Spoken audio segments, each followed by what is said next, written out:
যাওয়ার সময় আবু বকর বলেন, বেলাল, ও বেলাল, তুমি মদিনা ছেড়ে কোথায় চলে যাও? এবার বেলাল বলেন, আমার যেই মদিনার মাঝে নবী নাই, ওই মদিনার মাঝে আমি বেলাল থাকবো না।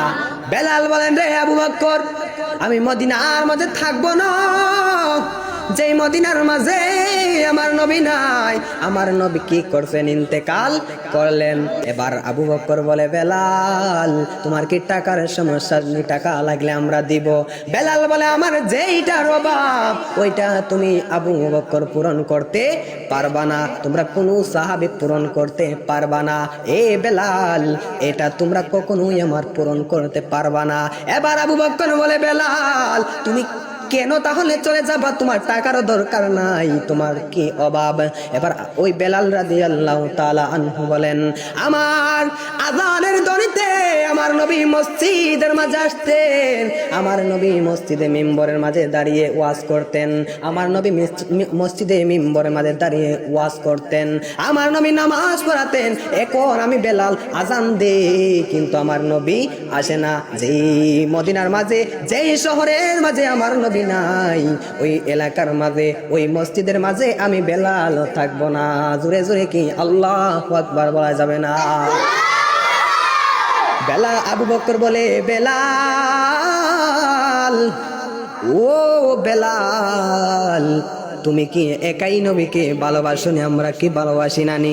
হযরতে বেলাল বলেন, ও আবু বকর, তোমরা নবীকে দেখ না দেখলেও তোমাদের কিছু হবে না, কিন্তু আমি বেলাল নবীকে না দেখলে আমার জীবনে ওইখানে থাকতে পারবো না, আমার মন মানে না।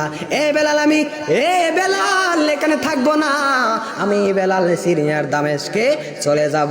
এবার বেলাল কাটুরি বেঁধে চলে গেলেন সিরিয়ার দামেস্কে। কয়েকদিন যাওয়ার পরে আমার নবী বেলালকে স্বপ্ন দেখালেন, কিরে বেলাল, এটা কেমন জুলুম? আমাকে একা ফেলে কতদিন হলো তোমার কণ্ঠের আজান শুনি না। সুবহানাল্লাহ। এবার বেলাল গাটুরি বেঁধে রাতের মধ্যে রওনা দিয়ে দিলেন, মসজিদের মাঝে আসলেন। আসার পরে নবীজির রওজা মুবারকের কাছে গিয়ে চোখের পানি ছেড়ে কান্না করে। মসজিদের নতুন মুয়াজ্জিন আয়েশা দেখে বেলাল চোখের পানি ছেড়ে কান্না করে। এবার বেলাল রাদিয়াল্লাহু তাআলা সব জায়গায় ঘোষণা করে দিলেন, বেলাল আসছে মদিনায়। এবার সব মানুষগুলো ছুটে ছুটে বেলালকে দেখার জন্য আসলেন। এবার বেলাল চোখের পানি ছেড়ে কান্না করে। এবার সকল মানুষ বলেন, হে বেলাল, আমাদেরকে ছেড়ে চলে গেছো, একটা আজান শোনাইবানি, আমাদেরকে একটা আজান শোনাইবানি। এবার বেলাল রাদিয়াল্লাহু তাআলা আনহু বলেন, সেই নবী আমার মদিনার মাঝে নাই, ওই নবীর কারণে আমি আজান দিতাম, এখন আমার নবী নাই, আমি আজান দিতে পারবো না। আমি নবীর সাথে দেখা করে আবার চলে যাইতেছি সিরিয়ার দামেস্কে। এবার সালমান ফারসি ডাক দেয়া বলেন, আমাদের কারো কোথায় ওই বেলাল আজান দিবে না, আমরা একটা কাজ করতে পারি। মদিনার মাঝে দুইটা সন্তান আছে, জোরে বলেন কয়টা? ওই দুইটা সন্তান যদি বলে বেলাল আজান না দিয়ে পারবে না, এবার ওই দুইটা সন্তান কারা? ইমাম হাসান এবং ইমাম হুসাইন। এবার ইমাম হাসান হুসাইনকে নিয়ে আসা হলো। এবার ইমাম হাসান হুসাইন রাদিয়াল্লাহু তাআলা বলেন, এ বেলাল, নবী নাই বলে তুমি কি চলে যাইবানি? তোমার কণ্ঠে কি আমাদের আজান শোনার মন চায় নানি? বেলাল, একটা আজান দিবানি, একটা আজান শোনাইবানি। এবার ওই বেলাল মনে মনে ভাবে, আমি বেলাল যদি না বলি আমার নবী কষ্ট পাবে, কারণ আমার নবীর নাতিকে কষ্ট দিলে আমার নবীও কষ্ট পাইবে, কথা কোন ঠিক কিনা? আর নবী কষ্ট পাইলে লানাহুমুল্লাহু ফিদ দুনিয়া ওয়াল আখিরাতি ওয়া আদ্দা লাহুম আযাবাম মুহিনা। আমার নবী বলেন, যারা আমাকে কষ্ট দেয় তারা আল্লাহর লানত পাবে, আর আল্লাহর লানত নিয়ে কোনো মানুষ দুনিয়া ও আখিরাতে বাঁচতে পারবে নি। এই জন্য আল্লাহর অভিশাপ নিয়ে কেউ বাঁচতে পারবে না।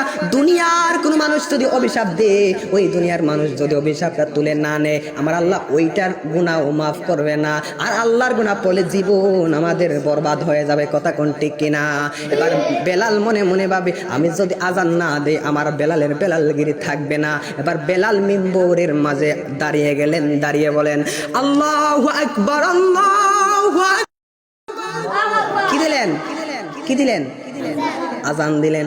যেই মাত্র বললেন, আশহাদু আন্না মুহাম্মাদার রাসূলুল্লাহ,